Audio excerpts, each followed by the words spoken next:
नमस्कार दोस्तों।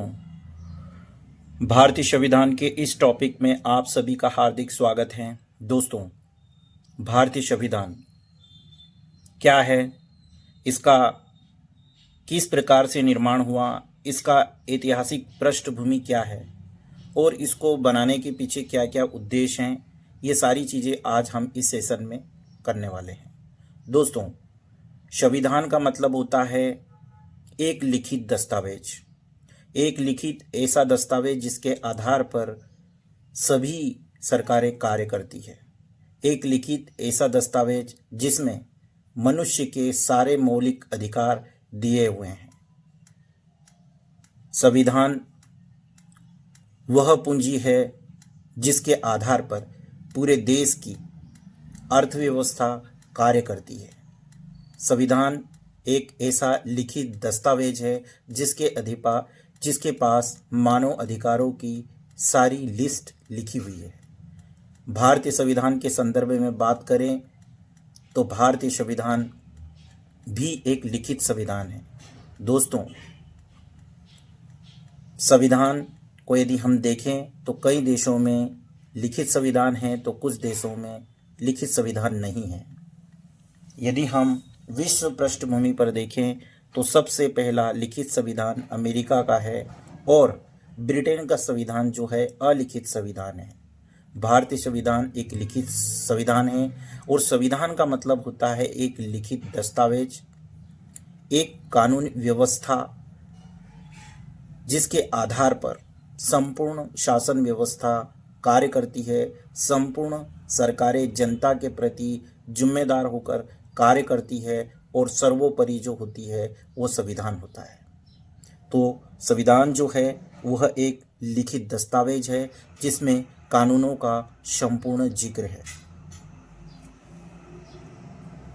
दोस्तों, यदि हम देखें भारतीय संविधान की पृष्ठभूमि को तो 1757 में प्लासी का युद्ध हुआ, 1764 में बक्सर का युद्ध हुआ, जो अंग्रेजों द्वारा जीत लिए जाने के बाद बंगाल पर ब्रिटिश ईस्ट इंडिया कंपनी का शासन का शिकंजा कसा। इसी शासन को अनुकूल बनाए रखने के लिए अंग्रेजों ने समय समय पर कई एक्ट पारित किए जो भारतीय संविधान की विकास की सीढ़ियां बने।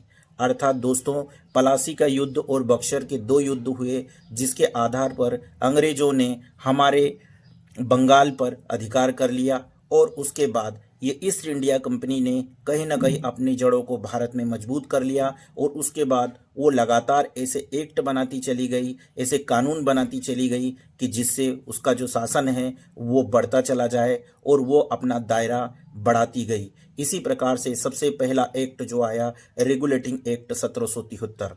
रेगुलेटिंग एक्ट के अंतर्गत हम देखते हैं कि भारत में ईस्ट इंडिया कंपनी के कार्यों को नियंत्रित करने की दिशा में ब्रिटिश सरकार द्वारा उठाया गया यह पहला कदम था और कंपनी के शासन पर संसदीय नियंत्रण स्थापित कर लिया गया।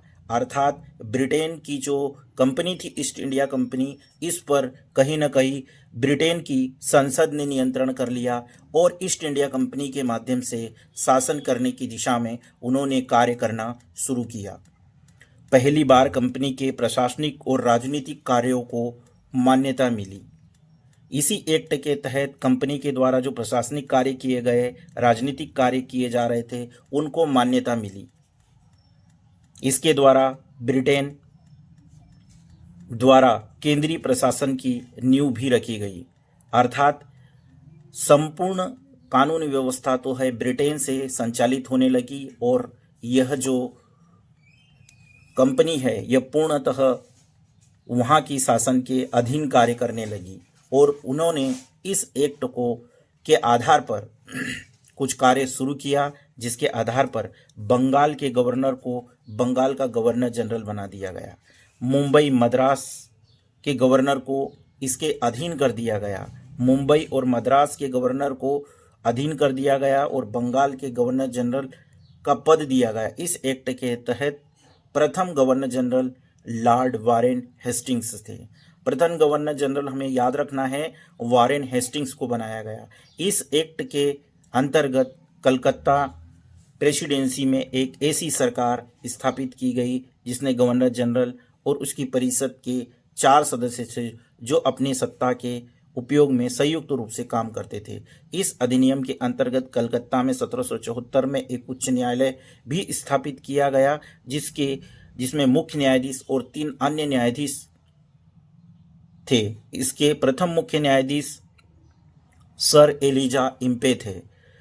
इसे हमको ध्यान रखना है। इसके तहत कंपनी के कर्मचारियों को निजी व्यापार करने और भारतीय लोगों से उपहार और रिश्वत लेना प्रतिबंधित कर दिया गया।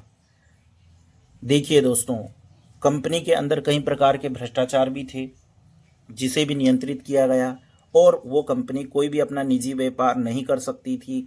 जो वहाँ की शासन बोलेगी उसी हिसाब से काम कर रही थी। अर्थात कंपनी पूरी तरह से ब्रिटेन सरकार के अधीन कार्य करने लग गई थी और वो भारतीय लोगों से किसी भी प्रकार को उपहार नहीं ले सकते थे, रिश्वत नहीं ले सकते जो ईस्ट इंडिया कंपनी में कार्य कर रहे थे।